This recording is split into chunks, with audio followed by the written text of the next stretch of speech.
Well, hello, my name is Marnie. I'd like to welcome you to Frankston City Library's FrankTALK with Sam Hawke. Before we get started, I'd like to acknowledge the traditional custodians of the land on which Frankston City Libraries operates, the Bunurong people of the Kulin Nation, and pay my respects to their elders past, present and future. I'd also like to extend that acknowledgement to the elders of any other communities who may be joining us today. Now, Sam Hawke is a lawyer by trade and the holder of a black belt in Jiu-Jitsu. Her first novel was the acclaimed and multi-award winning City of Lies, and now the eagerly awaited sequel, Hollow Empire, is finally here. Sam Hawke, thank you so much for joining us today. Hi, thanks so much for having me. Now tell me, what compelled you to start writing the Poison War series? Well, I sort of had always wanted to be a writer, and I can't really remember a time where I didn't want to be a writer. When I was a kid, I grew up in a house with 10-foot ceilings covered in books. I was in a family of intense readers, and we always used to go to the library every fortnight. And sort of as soon as I figured out that writing books was the thing you were allowed to do, that was an actual job, that's what I wanted to do. And I used to assemble my own little novels made of stacks of paper stapled together with the carefully crafted chapter names spread throughout the book with, one or two sentences. And I was very into Enid Blyton, so the chapter names were things like, a rude shock for Susie. What happened over the hedge? Jimmy, learns a lesson or something. And then I would kind of diligently write a sentence or two of each chapter, and then my interest would fizzle out. So, my age 6 follow through was pretty poor, and I was obviously already pretty lazy. And I used to spend hours playing games by myself, where I would narrate what was happening like a book. So instead of just playing like a normal child or imagining what was happening like a normal child, I would narrate what was happening in prose form with speech tags and everything. So I'd be, I'd be under the kiwi vines in my backyard saying, panting, she made her way down the tunnel and then she saw something that turned her blood cold. Oh no, she said. And I'd be saying all of that out loud like a lunatic. I have a really distinct memory of my older brother watching or listening to this madness and telling me I should probably be a writer if that was how I express myself in everyday life. And I should point out that my oldest son now does this. So there's obviously a genetic factor in the madness. Mm-hmm. Anyway, and then, I attempted to write novels throughout my primary school and high school life. I think my first epic fantasy I started in year 7 was an attempt. But the Poison Wars specifically, I'd really had a bit of a lag time in my 20s where I wasn't doing a lot of creative work. I was still editing for other people and I was still reading voraciously in the genre. I'm still very much involved in it. But I didn't actually have a lot of creative output. And partly that was just a life position thing. I was, moving out of home for the first time and establishing my career and getting married and all that sort of stuff. And so I didn't do a lot, but at some point during my 20s, I had started this project. And I had outlined extensively this novel about a poison taster in a besieged city. And I'd probably written 20,000 words or so, and for some reason fizzled out and decided it wasn't working and put it aside. And I literally didn't touch it again for 6 or 7 years or something. And when I was home by myself with my first child in my early 30s, I guess I kind of thought, look, I'm home, I've got a year off work, I'm home here with my baby. He never sleeps, not ever. So I'm awake conservatively 22 out of every 24 hours. And I think I just thought, look, if I'm ever going to make a go of this writing thing, I need to do it now. And so I looked back over old projects and I picked up the one that would eventually become City of Lies. And I reread the outline and reread the first few chapters and thought, hey, this is all right, this isn't too bad. And so decided that would be my project to finish, given that it was already outlined. And I gave myself an arbitrary deadline of, have a draft of something done in a year.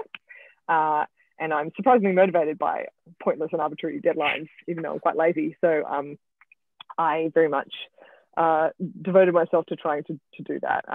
And yeah, I mean, I think it took me a bit more than a year, but I got a draft. And then, as you may appreciate, Marnie, I then, sat on it for a very long time and did a lot of extensive planning before I went any further and, gasped showed it to anyone. yeah. I am curious how the book creation came about. We were talking off air about that fear of rejection and that every author has a completely different story when it comes to their publishing story.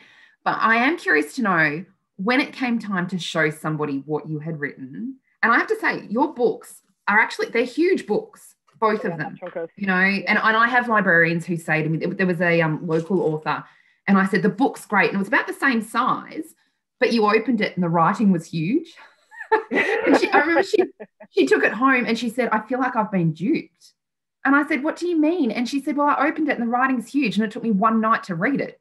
She said, I feel like I've been duped. Whereas I think this would be a good sit down each night, takes you through a week, you know, great, get in there. And have to really. If anyone sat down and read it in one night, that'd be pretty good effort. That'd be pretty epic, I have to say.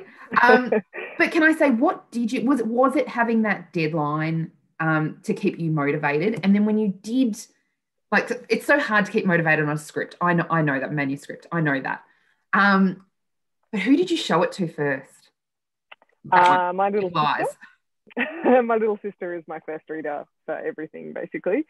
So she also writes fantasy. And I mean, all my siblings are big readers, potentially bar one. Sorry, Jay. Always one. He did read my book eventually, bless him. After everybody else had got to it, he did read it. But all the rest of the other four of us are huge readers. And so actually my siblings were the first people that I showed. So my younger sister sees my horrible early drafts, and my older sister, who's a very good copy editor, she will also check things for me, and she reads them too. And my husband will read them, although he still has not read Hollow Empire yet because he wanted to read this one in its final format. My older brother is really, he's a really good fantasy reader as well, and he's a good sort of test of whether a story is working, I think, because he could lose his interest pretty fast if it's not. Yeah, so mostly my siblings, basically. I think I think they were the only ones my husband and my siblings were the only ones who read the very first version of it, possibly my parents or my mum maybe. And then I think the second round included a couple of friends who don't necessarily read in the genre, but who are big readers and writers sort of in literature generally. Because I wanted a sort of a test of how it goes with someone who's not sort of deeply embroiled in fantasy as well. So a couple of friends. But that was really it, honestly, because I was a very solitary writer and very anxious about showing anybody anything that I ever wrote. And, you know, as you know, obviously there comes a time where you have to say, I guess what I was motivated for, not just my artificial deadline, but the kind of creeping sense that I had wanted to be a writer since I was a child. Like, it was the first career that's what I wanted to do. And I'd never not wanted to be a writer. That was always in the back of my, I was always working on something. And I guess I just had this sort of creeping sense that I was in my 30s. I had a kid already. And if I didn't do it now, I was probably always just going to be the person who says they want to be a writer but doesn't ever do it. That's me. Yeah. And yeah, it turns out shame is a motivating factor for me as well. So I was like, no, look, I've got to actually try to do this and make a go of it. And like, if it doesn't work out, I didn't have very high expectations that it would necessarily work out, because I think I don't know, even as a teenager, I always had a fairly strong sense that being published was a very difficult thing and that it wasn't very likely. So while I dreamed of having books on the shelves, you know, in the fantasy section of bookstores, I wasn't really super confident that it would ever actually happen. But you know, if you don't send anything, it never genuinely will. So I can't say yes. Later, you kind of have to take the step that, like, yeah, you'll protect yourself forever if you don't show anybody, but also you will literally never get the thing that you want the most. Exactly. Absolutely. Now tell me, at what point did you decide that City of Lies and Hollow Empire would actually be a duology rather than standalone books? Well, I wrote City of Lies entirely as a standalone originally. So just as a sort of a protective thing, in the sense that if you commit to write, I know fantasy goes in series a lot, but if you commit to writing a very long series and your first book that you write in it sort of only functions as the first book in a series, then if that one doesn't work out, you've sort of invested in this, thing that isn't going to go anywhere. And I also had the sense that publishing is a bit more risk averse these days. So I thought, look, selling someone one book might be easier than selling someone multiple books. And I guess the idea, the concept of the idea that I had was very much a sort of a single thing. It was a self-contained mystery. And so that was how I wrote it. I wrote it as structured as a self-contained mystery, and only as a standalone. And that was how I submitted it to agents.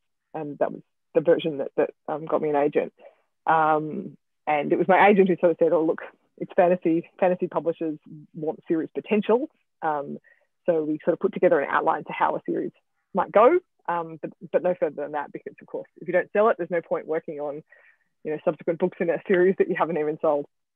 And then when we got the offer for that book, the offer came as a duology. So that's kind of the model that big fantasy publishers are using these days. Not always, but it's more common now to see duologies being offered. And it's a tough format because really the answer is publishing doesn't want to take the risk on longer series up front. They want to see how things go first. So they're offering 2 book contracts rather than 3 or more book contracts for that reason a lot of the time, which is just a risk aversion thing. But the problem is, of course, that if the series does well and people like it, they want more in that series. Like fantasy readers like long series and they're used to it. So you kind of have to write. I never sort of sat down and thought of this series as being a duology. I initially thought of it as being one book and then thought of how could I take this further. And I kind of had to think of it in a nebulous way. This could be 2 books. This could be 3 books, etc. Which is a tough way to structure a book, I've got to tell you. It's not the easiest way to write.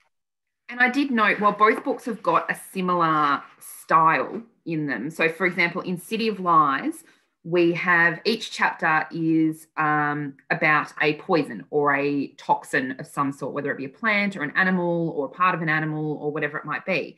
But then over in Hollow Empire, we work on incidents of use of those toxins and which toxin has been used. And I thought that was a really different approach. It's like it's grown and developed in itself. Oh, that's very kind of you. The chapter epigraph things about each poison were, I have to say, my agent's idea, actually. They were added quite late in the piece, and they were great. People loved them. So they're just like a little bit of world building to put into, they serve sort of 2 purposes. They add a kind of depth to the world building because you can sort of see more about how the world works through the description of the poisons. And they also add a bit of character depth. The main characters are from a poison tasting family. There's only so many sort of incidents in the book in which people can be poisoned without it being a bit absurd. And these sort of give you a way of seeing their expertise without having to play out in the text all the time. So you can see the depth of what they know and what they have to do as poison tasters by the references to how poisons are detected in those little notes. They're not strictly story essential. Like you wouldn't. I know a lot of people skip over little epigraphs at the start of chapters, and you won't like miss anything in the story if you do that. But they do add a bit of fun and a bit of depth, and they're all largely fictional poisons, although a lot of them are based on real world poisons. And yeah, in the second book, I didn't want to make up another. Like people really liked the ones in the first book, so I wanted to do something again to give a little bit of flavour at the start of each chapter. But I didn't want to make up another 30 poisons. I was going to say, how many more poisons could possibly exist? And that was going to be my question. How many of them? Like there's one in the book that's eel's brain. And I was like, is eel's brain really poisonous? Like it came to a point I was like, is it or isn't it? And I didn't quite, because I was coming up to talking to you. I was like, don't Google it. Just ask her as a question. like what percentage do you reckon are real and which aren't in the book? I reckon probably 50% are based on real poisons. Okay. I haven't done the numbers, so I'm guessing. You haven't tasted them yourself. I reckon probably 50% are based on poisons, and the other 50% are made up largely because I wanted to give a bit more variety. Yep. And in the real world, like a lot of poisons have really similar characteristics. They taste bitter. They do the same sorts of things to the body. And while that's realistic, it's also a bit boring. So I wanted to give a variety of ways that poisons could be detected. So I wanted ones that could be detected by smell or by touch or by taste or whatever, just for interest's sake. I wanted them to give a range of symptoms so that it opened up story potential for how those symptoms could be detected as well. So yeah, about half of them probably are complete bollocks. They're just made up for the purposes of adding colour. I loved the idea that it was kind of like an underhanded war in a way. Like it was, it's a silent war in a way. And I sort of looked at it, I was thinking about today's time and going, this is what we consider with biological warfare. And something like COVID-19 coming in, yes, for some people it's lethal, for some people it's not. Just like with a poison, for some people it would be lethal, some people it's not, some people it's prolonged use, or it might just be to incapacitate somebody for a short period. Like I thought that was really, really interesting, the way the different poisons were used. Yeah, and I think I wanted to sort of have a different take on violence in the stories. So I mean, fantasy is a pretty violent genre in general, and I kind of wanted a society that didn't glorify violence, just as sort of something different. And so I sort of thought about what kind of society might, I should say this is probably reverse engineered in the sense that I knew I was going to tell a story about a poison taster because that was the first idea I had about the story. And then I kind of extrapolated out what kind of society might need a poison taster, and how I wanted it to work, and kind of came to that view that a society that had a problem with open violence might nevertheless still attempt to get its way through a more polite form of violence, if you will. So a society in which it's kind of lowbrow to be in the military, and although the military arm of government has a guild, they have power and a voice on the ruling council. It's kind of like the one everyone looks down on. It's the one you don't want your kids to go into, and it's kind of got a social stigma attached to open violence. So Celeste is a society in which it would be considered sort of really sort of broad and embarrassing to have kind of armed guards around a ruler, because that would be showing that you feared violence, and that would be an insult to everybody around you, that you would sort of insult that. But nevertheless, people will still try to get their own way through violence because humans. And yeah, so poison has been a kind of way that people manipulate others. Not always fatally. It's not always used for murder. It's also used for a range of circumstances. And yeah, that was in the second book's little epigraphs. I had fun kind of doing historical poisonings that kind of gave examples of how poison might have been used for purposes other than murder and for accidental purposes, and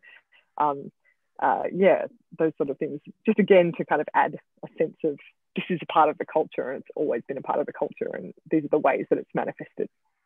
Did you draw much from real life when you were coming up with those scenarios? Are some of them actually historical that you've researched, or are they like they are amazing and they just came out of my brain? No, some of them are real. There's a really great book, in fact, that I was enjoying reading here. I'm going to grab it for you, called The Royal Art of Poison. Ooh. Here it is. Oh, wow. What a fantastic cover. Yeah. This is by Eleanor Herman. It's a great, if you're interested in, and you find those little poison bits interesting, it's a really great book. I wish I'd had it before City, because it's a really great book for like collating some historical data on poisoning, and telling it in a really engaging sort of way. So it kind of goes through famous poisonings of powerful people, and accidental poisonings and things that were thought to be poisonings but were probably actually caused by illnesses and so on. And so some of the little stories are inspired by things in there, like real historical poisonings, and they were like just cool things that I did in my research over time that I could never get into the stories proper. They were just fun things that I was like, I can't work this into the story, but I'd like to use it anyway, and so the little epigraphs gave me that. So things like there's this thing called mad honey, which is what happens when bees make honey out of a certain kind of plant. There's a certain kind of flower that grows in certain regions that when the bees make honey out of those plants, it contains a toxin that is like a mad hallucinogen. It's a really strong hallucinogen. And so when people eat the honey made from that those bees make, they can have like severe hallucinations. And that's got some really cool historical stuff in it. Like there's a famous kind of general whose army was chasing another army, and the army they were chasing left like pots of this honey by the roadside, and the chasing army ate them and like went completely nuts and had a big mass reaction to them. And then the others came back and slaughtered them all. Like 1,000 people died. It was a big deal. Oh my God, through honey. That's incredible. Yeah, mad honey. You should Google it. It's fun. I'm going to Google it straight after this. There's a lot of fun, real life things in there. A couple of the other things are not like famous poisonings, but stories inspired by things that people have told me. So in the little epigraphs, I have jokingly referred to the names of the characters in the little epigraphs are mostly references to real friends of mine. Okay. So friends and family members got poisoned as a sign of my love in these. I was going to say, how many friends did you kill off? Quite a lot. And some of them are themselves poisoners. So a couple of them, there's one in there that is inspired by a real story that another fellow fantasy writer told me about a time she accidentally poisoned her husband because he drank a bottle of like sink cleaner or something that she had put in a jug near the sink, and he thought it was water and he accidentally drank it and so on. That found its way into the story just as a personal joke, basically. She's like, thanks for that, Sam. Now, I have to say, Sam, I love what captured me the most in both your books was your opening lines. Can I just say how well written they are? And I'll share them quickly because they are just single one-liners. So in City of Lies, I was 7 years old the first time my uncle poisoned me. Then in Hollow Empire, get to the page, and same character that we're talking about, you never get used to poisoning a child. Now, what I want to know is how many times you rewrote those sentences. For City of Lies, 0. That was the awesome. First line I wrote of the book that I wrote down, and like the first line that kind of came to me as part of the story. And it was probably the only line in the book that never got rewritten. I love that though. So many people say, I rewrote it 20 times. And I love that it was just, that was your guiding light, that line. Yeah. So I have a bit of trouble sort of getting a story right until I've got the beginning right. So I sort of really struggle to settle into it until I know that I've nailed the opening. And yeah, City, I never had that trouble because that was the first thing I wrote down. It took me a bit longer to settle on the one for Hollow Empire. I think I removed the word really. So I think it was originally, you never really get used to poisoning a child. I took out the really. Yeah, so, it's like, do I need that we wrote word? it once.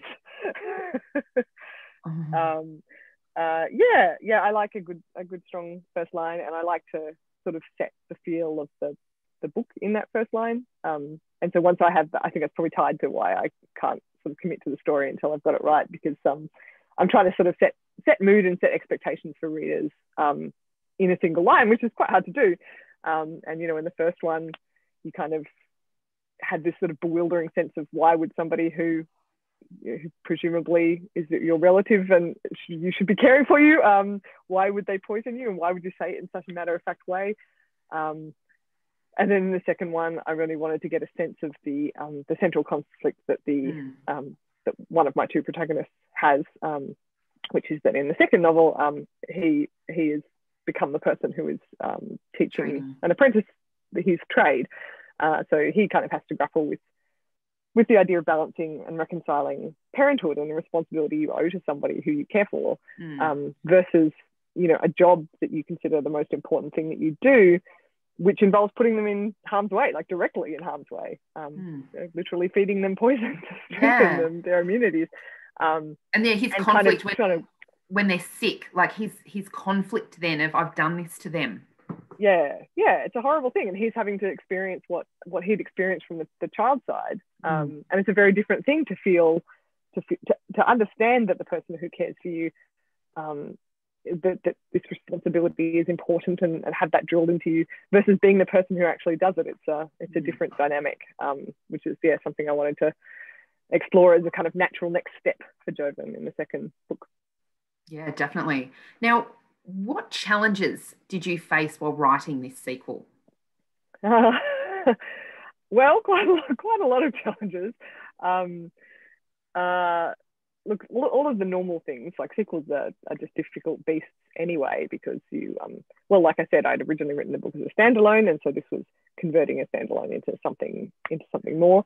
The time limit obviously is a big deal. You know, you can afford to take 6 years off to do nothing on a book when it's your first book, when no one knows about it, you to do anything, right? But now you have, you know, contractual deadlines to actually, you know, draft and write an entire book. So although City had this detailed outline that I could use when I came to actually drafting it, with Hollow Empire, I had a very high level, this is sort of roughly what happens, outline, and everything else was kind of up to me to do. So I sort of was forced from being a plotter into being a pantser in a way. So that was a challenge. Obviously, there's the kind of psychological aspect, like you've got all these people to disappoint now, right? You know, before, sorry, I'm slipping.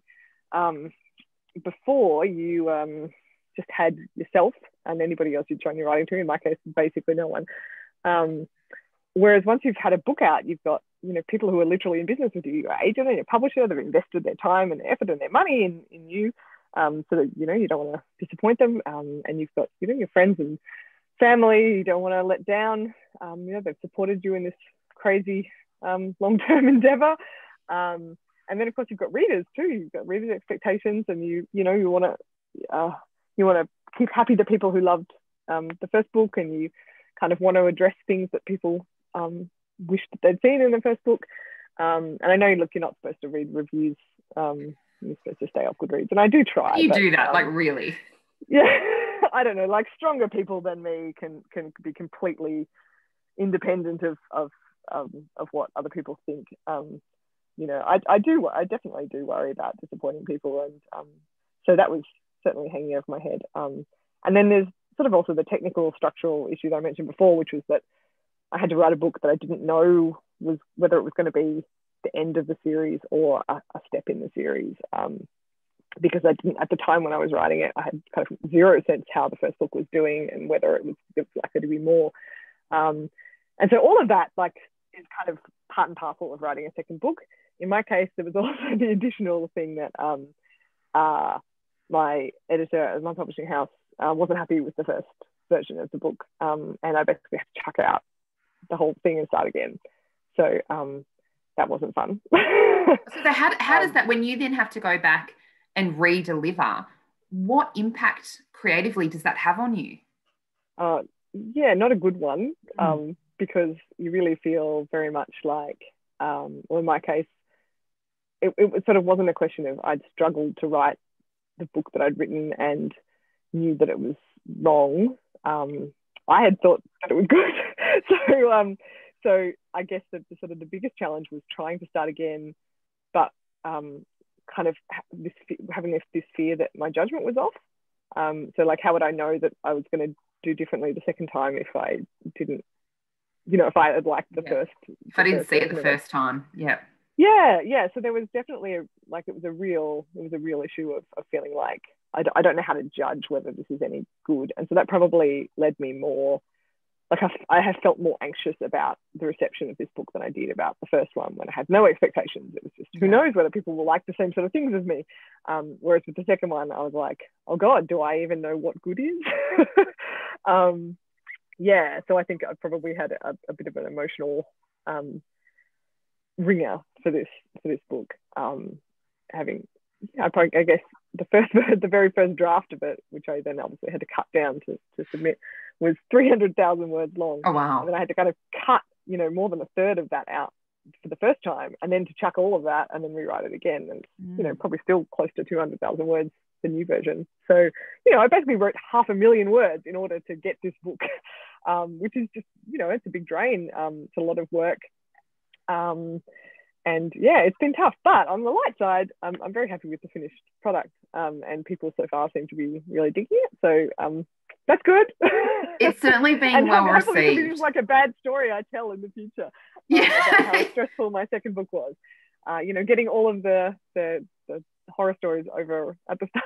You'll be like, now that I'm on book 40, I look back to my second book. Yeah, it's that silly second book that was so difficult. Yeah, no, I'm sure I'll have new problems by that stage.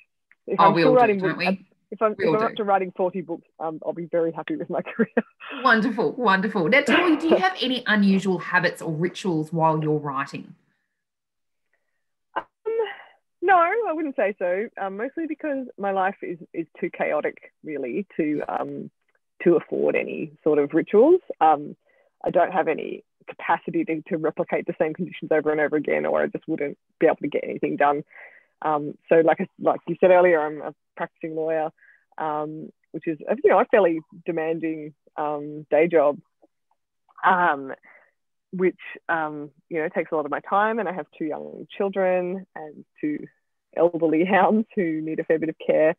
And my husband and I run a jiu-jitsu club together.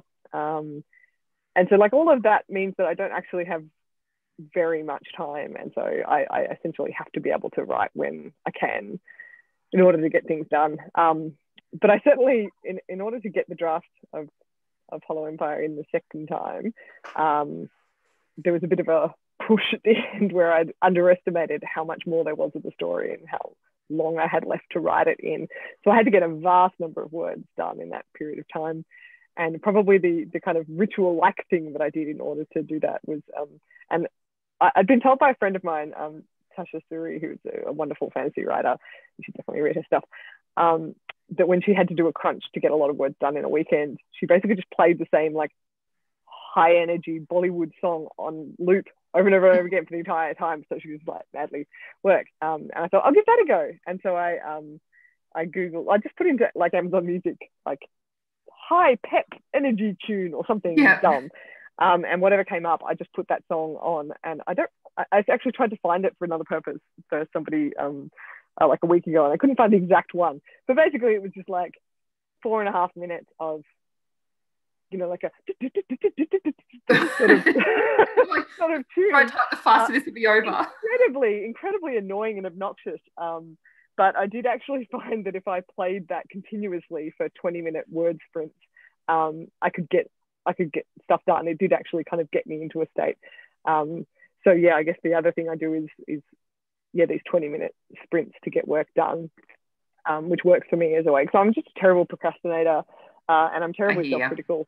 And so if I just sit there and have like 6 hours in which to write, which doesn't really ever happen, but if I did, I'd just waste most of that time staring at the page and deleting sentences and slightly rephrasing them and stuff. I can't be trusted with this kind of freedom, really. So I have to impose my own arbitrary fake limits on things, or I never get anything done. So word sprints are one way I do it. My sister and I I'll haul myself out of bed at 5:30 in the morning, and then we will text each other to say we're up and do 20 minutes of sprinting and compare word totals to kind of put a little sense of not competitive as such, because it's a competition. You're not trying to, a little bit, but not really, like you're not trying to be anybody, but the accountability factor. Like somebody else is doing it at the same time and you have to tell them how many words you've got. That means you have to do it and you have to treat it seriously. So I guess that'd probably be my rituals, that I don't have any particular place or way or superstition about writing. I just haven't really been able to. That feels like a luxury of people who can afford to recreate the same conditions in order to write. Your life sounds very familiar to me. So minus the jiu-jitsu, because mine's Country Women's Association. So I'll be doing Country Women's Association things and baking. That's wonderful. But I'm running a business. Segue. I love the CWA. My great-grandmother wrote the original. She was the editor of the original CWA cookbook. No. Yes, and my grandmother typed it up. The very first one. I will have to. Anyway, sorry. Was that for a particular state or for the national one? It would have been in Western Australia, the original. I've got the Western Australian one. Yeah. But it's like the 5th edition of it that I've got. I'll dredge up my copy. I don't have it in here. Sorry, that's incredible. What we're talking about. I'll talk to you off camera about this. No, that's all right. One of my friends, that's all right. One of my friends actually collects CWA cookbooks, and she got, I'm pretty sure, the 1st edition of the Western Australian one. So I will get in touch with her and double check, because that would be really, really cool. So I'd be like, I know the granddaughter of. Well, look, I mean, it was obviously a collaboration. Like somebody had to physically type it up, and that was my grandma. Anyway, that's it. Sorry. Well, and everyone contributed. No, but can I say that's the whole point of the CWA. Everyone contributed. And that's what makes it what it is, because everyone does their little bit and you come out with a really cool cookbook. So yeah, that's the way. But no, so that takes time for you. I totally understand, because I found myself, I took a week off work the other week and I was doing everything that needed to be done. And all of a sudden I just got this creative urge and I went, oh, sit down and write, just sit down and do it. And I essentially wrote a 3,000 word short story in that time. But to purge it and get it out, I'm the same as you. Well, not the same as you. I'm a single mum. But, you know, I've got my daughter here. There's CWA. There's a business on the side. There's work full time. There's, you know, it's sort of like, what do you do in your spare time? All these other things. So, what spare time? What spare time, exactly. But I have to say, your publishing story, can you run us through how you did finally submit that first manuscript of City of Lies and what that process was like for you, and I guess what journey you took in order to become signed on that first book? Yeah, I probably got it published using the most boring, least interesting method, which was just researching the hell out of the process on the internet and following the steps, sending queries to agents in Australia and the UK and the US, just until one picked me out of the slush pile and offered to represent me, basically. So, I mean, that's a simplified version. Obviously, she then submitted the book to publishers until one wanted to publish me. And I call this my most boring story because, like, nothing unusual happened in my case. Like, there was no remarkable coincidence. There was no kind of 20 years of battling and persistence. But I think there is a value in telling that as a story, just because you hear a lot about the outlier cases, right? And you hear a lot about, you know, celebrity books and stuff. But generally, like, the old slush pile is the way that most people still get published. Like, for those of you who are interested, the sort of process kind of involves that you write letters to agents to, I mean, you don't have to have an agent, but if you want to be published in science fiction and fantasy in the big markets, the US and the UK, you really do need one. So you basically write them a query letter, which is just an email of a few paragraphs, which essentially the point is to entice them to read your book, basically. And every agent's specific requirements are different. Oh my God, I had such spreadsheets. So every agent will ask for a different thing. Most of them will want that sort of initial query letter, and then they might want 5 pages or 10 pages or 50 pages or 3 chapters or whatever. They'll have a sort of a number of pages that they want as you're writing sample. So the first few chapters of your book or first few pages of your book. And some of them might also want like a synopsis, which is a kind of detailed description from beginning to end, you know, with full spoilers and everything to tell you what the book's about. Those are the worst. Everyone hates writing them and they're no fun. And fortunately, most agents don't want them at the initial query stage, but you still have to do it. But yeah, like the kind of difficulty is in, you know, you're dealing with people who get hundreds and hundreds of submissions a week, and you have to kind of entice them with a few paragraphs of work to bother to read your chapters, and then the pages that you give them have to be engaging enough to get them to want to read more. And so essentially what happens is you send these emails out, and agents get back to you and either reject you or ask for more. So they might ask for more of the book, or they might ask for the whole book. This is a process that can take months or years. At the time when I did mine, it felt like forever, but realistically it's not, because, you know, people have longer. I think it was probably 6 months or so from when I started querying to when I got my offer. But yeah, you can have there's a whole different system about how to do it, but there's lots of information on the internet about how you structure your query packs. Basically, it's just an exercise in showing that you can follow instructions, that you're like not a crazy person who would be awful to deal with. So I was going to say, you can work with me. Yeah, that's right. I mean, like, that's really, the query letter just does 2 things. Like you've got to convince them that they want to read your book. So you've got to make your book sound interesting enough that they want to bother to read it. And you've got to sort of signal that you're a human that they'd be willing to be in a business relationship with, because obviously agents, you want it to be a long-term and supportive relationship whereby they're literally representing your interests. That's what they're for. So it's got to be somebody you can get along with. And if you signal that you're a obnoxious or crazy person in your communications, or just, like an ass, they're not going to want to work with you. So in many ways, it's very simple what the query letter has to be, but obviously there's an art to doing it. Unfortunately, there's so much stuff on the web. If you are, like me, an Olympic level procrastinator, you can spend just so much time working out how to do this and how to kind of nail it. And you can read people's sample query letters on the internet to get a sense of what makes a good query. But on the other hand, it's quite hard, because if you write books, you might be very good at telling 200,000 word stories and maybe not so good at telling compelling tales in like one paragraph. And I think it's also the selling of yourself as well. Yeah. People find that really, alien. really hard.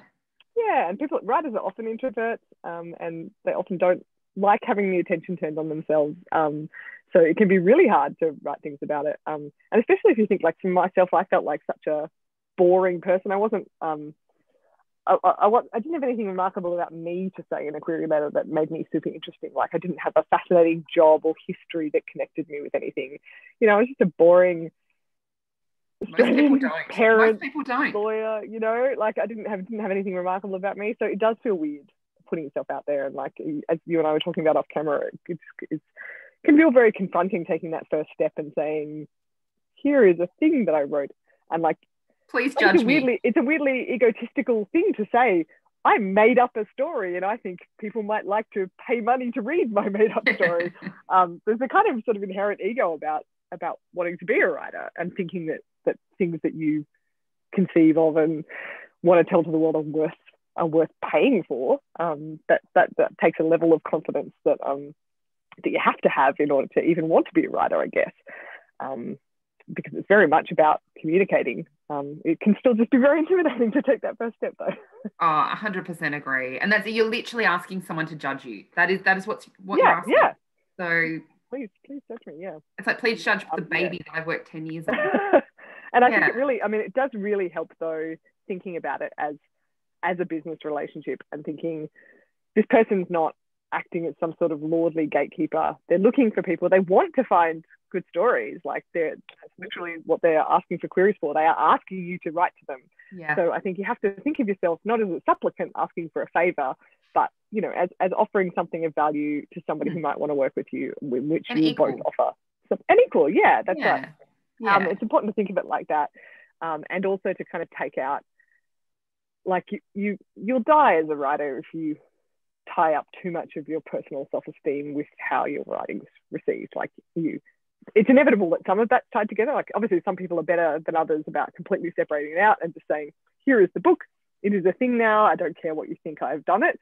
And some people are probably really amazing at that, but I think most people probably fall somewhere in the middle, whereby you can't help having some emotional attachment to things that you write, and so it's impossible to completely not care about what people think about it, not just from a sense that you want to be a successful writer, but also just because you've shared parts of yourself, and so it feels like a judgment on you if people don't like your stuff, But yeah, you've got to, in the querying process in particular, I think you've really got to see it as a process and not as a judgment on you as a person each time, because it's just too draining if you see it that way.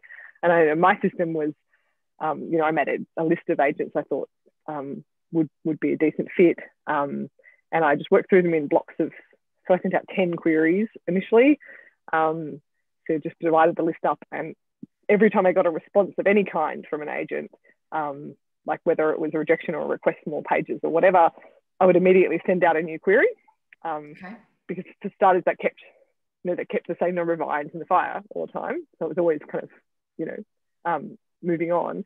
But it also gave you a kind of emotional detachment, so you didn't obsess too much about the response that you get. So you get something back, that means, that triggers the next step in the process, I send a new one out. And that helped me detach from, because I obsessed over the good responses as much as the rejections. You get a rejection, it's like, another one. That's fine. But when you get a request, that's like, oh God, now that could be like 3 months before they get back to you after having actually read your stuff, because they have to read a lot of things, and a lot of, I think almost all agents do the reading of queries almost entirely in their free time. You know, they spend their day jobs working for the clients they have. And they have to do this extra reading, you know, at nights and on trains and buses and stuff. So, you know, it could be ages before they actually get to it, but it's really, you know, it's the most exciting thing you ever do in some ways. So knowing someone's up there reading your book is like this, it's very easy to obsess over if you want to. So yeah, I always felt like sending out a new one and focusing on moving forward rather than obsessing over the one that was still out there was a way I kept myself sane during that period. And I acknowledge that, like, actually 6 months or so, or however long it was, is nothing. And in comparison, people query for years sometimes. So really, I had nothing to obsess over. Really, that was quite a sensible amount of time. Definitely, I like the idea of, you know, one in, one out. It keeps things being realistic and knowing that it is a process and everyone's doing their job. I think that certainly works for me that way. Yeah, I love that. Now, tell me, talking about people wanting to read your book, you were saying earlier you've grown up around books. You've got your library behind you and in front of you there as well. Who's your go-to author and what's on your reading pile right now? Oh gosh, well, my all-time absolute favorite author is Robin Hobb. I probably read the Farsi trilogy when I was, I guess, 14 or 15 or so, and I remember just thinking that's it. That's perfection in books. Nobody will ever write something that means as much to me as that. I never really changed. So she had her hooks in me from then, and everything she's done since. I just think she's the most remarkable writer. I just love everything she's produced. And there's something about her cadence and the way that she writes sentences that just gels perfectly with my head. So it doesn't even feel like I'm reading. It just feels like I don't even notice the writing. It's beautiful writing, but I don't even notice it because I'm so immersed in story. And she just does everything that I love in fantasy, basically. You know, she just takes you through character that, so, you know, there's the people in those books so well that they genuinely feel like real people. I don't know if you've read the books I'm talking about, The Realm of the Elderlings, but you essentially get the entire life of this one character, and by the time you get to the end, it was legitimately felt like a grieving process to finish the series, because it was 16 books, 15 books, and over the course of literally my life, you know, I began as a teenager, and the last book came out when I was in kind of my, I guess, mid-30s probably. And so you've sort of gone from child through to, you know, being a parent and so on, and experienced all of this with the characters. And so, yeah, I just don't think there'll probably ever be books that I'm that connected to again. So, yeah, definitely Robin Hobb is my one. But there's just a wonderful buffet of amazing fantasy writers out there now. I just think we're living in such a great age. So at the moment, I mentioned Tasha Suri before. She wrote Books of Amba, which is Empire of Sand and Realm of Ash. I'm currently reading her new book. One of the best things about being in the industry is getting your paws on books that aren't released yet by people you really love. That's how I got Hollow Empire. I'm reading the Jasmine Throne by Tasha Suri, which is just beautiful and remarkable, and that's not coming out till next year. I'm going to give you some other things that are on my TBR list and also that are coming out soon, from Australian authors. So close to you, Shelley Parker Chan's She Who Became the Sun. I had the fortune of reading that early. It's due out mid next year, which is like a gender bent retelling of the beginning of the Ming Dynasty, sort of historical fantasy, and it is just incredible. Wreck you, but it is incredible. E.J. Beaton is another Victorian, and her debut fantasy, The Counsellor, is coming out March, April-ish, I think, which is another one to look out for if you like political fantasy and the sort of mystery and intrigue sort of side of things. I've got on my list Marina Lestetta's Helm of Midnight, that's coming up next, which is a serial killer story in a fantasy world, which I'm looking forward to.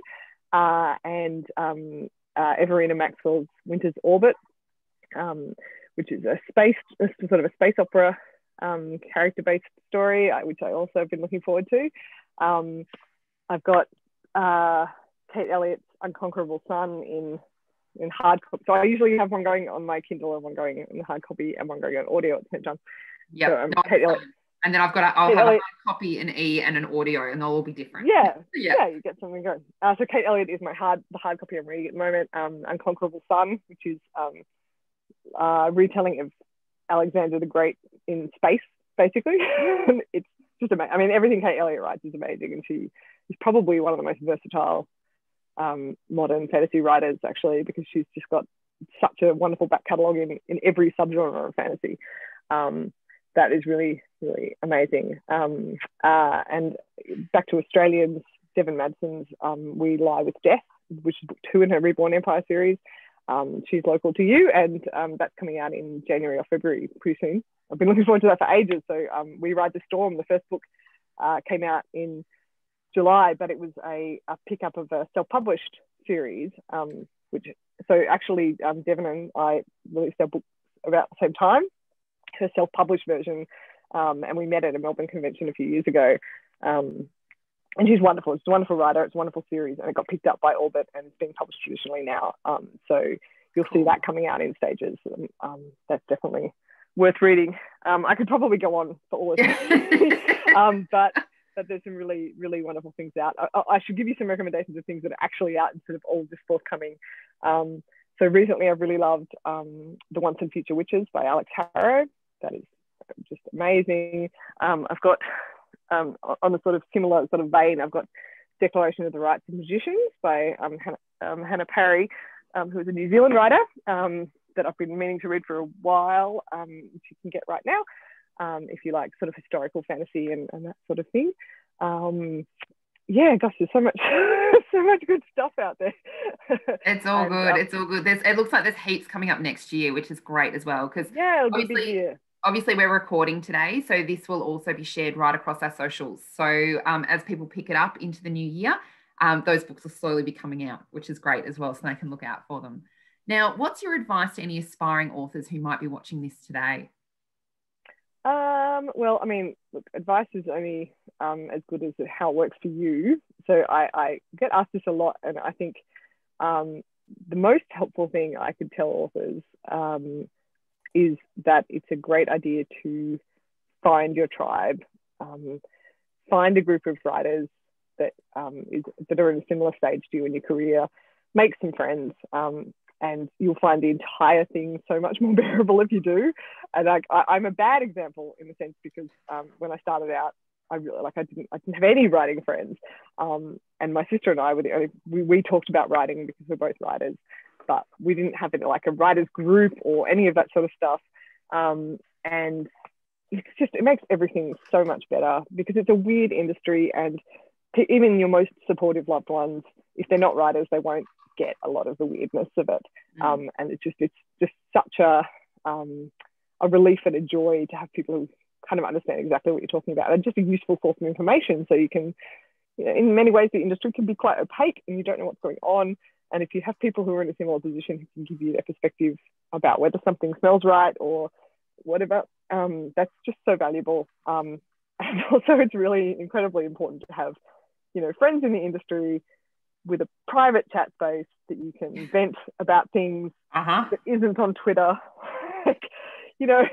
Things will happen and you will feel tempted to say things. My advice to you would be to say them to a trusted group of friends, not to the public at large, because ultimately that will be better for you in the long run. You will still get to express your feelings, but you won't start any fires that you later wish you did not. So that's I know that sounds sort of vague in general, but like you can get crafted, you can get better at writing literally just by doing it yourself, just writing and reading.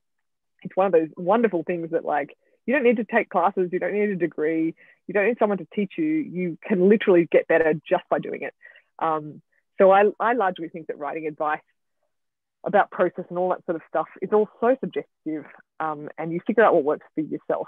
But the advice to find people who you trust and who you can stick with to make your life easier outside the craft side of things is actually, I think, pretty useful. No, that's actually really, really good advice. Now, Sam, what is next for you? Well, I'm working on a new project now, which I sort of started, and I did Nano over November. So I've got a chunk of it done now, which is in rubbish first draft format. But I'm calling it, because I'm very good at succinct titles.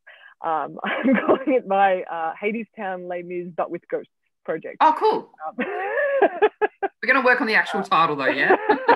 Yeah, I'm not good at titles. I'm not good at titles at all. I'm horrible. I'm horrible at them. So yeah, that project is a different kind of, in a different world to the Poison Wars.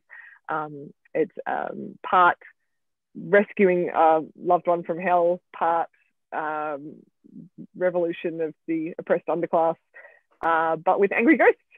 Awesome. Now tell me, Sam, where can people find you online? You can find me online, mostly lurking around Twitter more often than I ought to be, at Sam Hawke Writes, all one word. I'm also on Facebook at Sam Hawke Writes, and Insta with the same handle. And my website is samhawkewrites.com. I'm contactable on all of those, but most often on Twitter. Instagram is largely me posting pictures of my dogs and things in my garden and things I baked. So I may not be using Instagram in the most effective book marketing way, but you will see cute hounds and delicious baked goods, and my increasingly managed garden. Sounds good to me. COVID life was putting my garden from terrible state into semi-managed state. I've been trying to do the same. Thank you so much for joining us today, Sam. It's been an absolute pleasure. You are most welcome. It was lovely. Thanks so much for having me. Now, Sam's novels are available to borrow via our online library, which you can access for free with your Frankston City Libraries membership via our website. Or you can pop the physical books on reserve for collection from our libraries. If you're not a member, you can sign up via our website. You can also purchase Hollow Empire from Robertson's Bookshop in Frankston, and you can go in and say hello, or via their online store. And when we share this recording across social media, we'll include that link to Sam's books. Keep an eye on the Frankston City Libraries website for the great talks we have coming up. Thank you so much for joining us for today's Frank Talk with Sam Hawke for Frankston City Libraries.